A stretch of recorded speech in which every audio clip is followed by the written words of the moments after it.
काय कांचन? काही नाही ग, भाजी हो नेसतीये. का? कशाची? त्या भाज्या नेसतीये ग. घरचे कामाला गेलेत आत्ताच. नुसता बसण्यापेक्षा भाजीच निसावं म्हटला.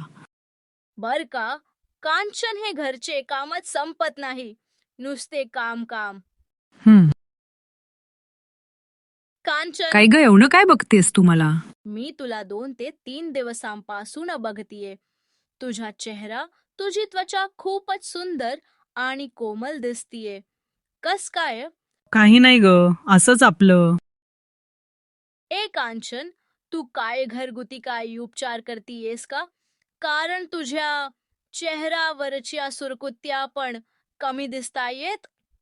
चल, तू एवढं विचारतीस म्हणून सांगते. मी एका मोठ्या आयुर्वेदिक डॉक्टरच बोलणं ऐकलं. त्यांनी सांगितलं होतं की आपण सर्वांनी डेली तेलाने मालिश म्हणजे अभ्यंग केलं पाहिजे. अच्छा, आणि बरं काय सुमित्रा, मी असे पण ऐकलंय की तेलाने अभ्यंग केल्याने आपले वय पण कमी दिसते आणि आपल्याला आयुष्य पण दीर्घ मिळते. तेच म्हंटल. तुझ्या चेहऱ्यावर तेज पण दिसतीये आणि तुझं वय पण कमी दिसतंय. जवान दिसतीयेस. काय तू पण?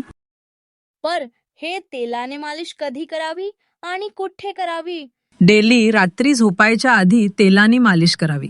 आणि मुख्य म्हणजे डोक्याला, कानामध्ये आणि तळपायाला तेल लावावे. बर झाला बाई, रात्री तेल लावायचंय. नाहीतर हे दिवसा कामातच इतका वेळ जातो की स्वतःसाठी काय करावा म्हणतला तर वेळच नसतो. वेळ काढावा लागतो ग बाई. हे अभ्यंग कोणी करू नये. हे बघ, तुला जर अपचन झालं असेल किंवा शरीरात कफ वाढला असेल तर तू अभ्यंग करू नकोस. बर, कांचन, काल रात्री माझ्या गुडघ्यात खूपच वात वाढला होता. नुसता दुखत होता बघ. मला तर रात्री झोपच नाही. बर का सुमित्रा, मी 2 ते 3 वर्षापासून पायाला तेलाने मालिश करतेय. त्यामुळे माझे गुडघे दुखणे पण खूप कमी झालेत. मी पण सुरू करते मग हे अभ्यंग आता.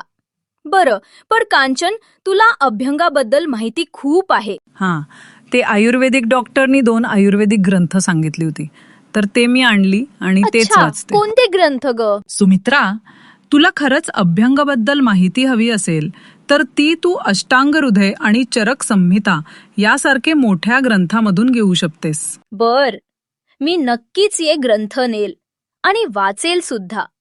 तुला अभ्यंगबद्दल माहिती बघून मला पण माहिती घ्यावी असे वाटतंय. सुमित्रा, तुझ्यासोबत बोलता बोलता माझ्या भाज्या पण निसून झाल्यात. वेळेचा पत्ताच हो ना, नाही चला लागला. आता मी येते. घरचे पण येतीलच आता कामावरून. आले की मला चहा मागतील.